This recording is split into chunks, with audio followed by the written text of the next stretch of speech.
Meaning comes from your relationships and the impact you have on others. I experienced this firsthand last summer when my 13-year-old daughter and I went on a service trip to Guatemala, where we volunteered at an orphanage.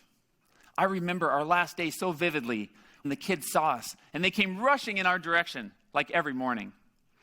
And the first hand to reach me, as always, was that of Debbie. Debbie was an adorable 4-year-old girl.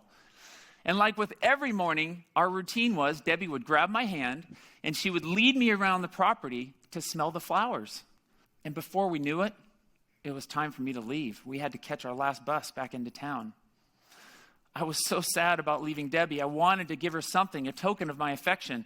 So I remember going to my backpack and looking inside my backpack to try to find something.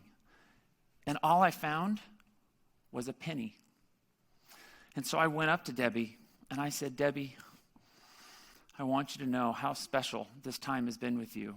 And you are such an incredible girl. I will always remember you and keep you in my heart.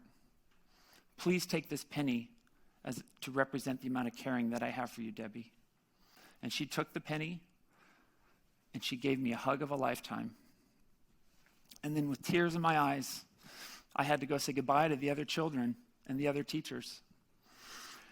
And it wasn't until about an hour and a half later that my daughter and I were kind of debriefing about that farewell day. And she told me that when she saw Debbie to say goodbye to her, she was standing with her hand clenched closed. And she said, Debbie, why is your hand clenched? She said, Tengo un regalo de su padre. I have a gift from your father. And she opened her hand and revealed the penny.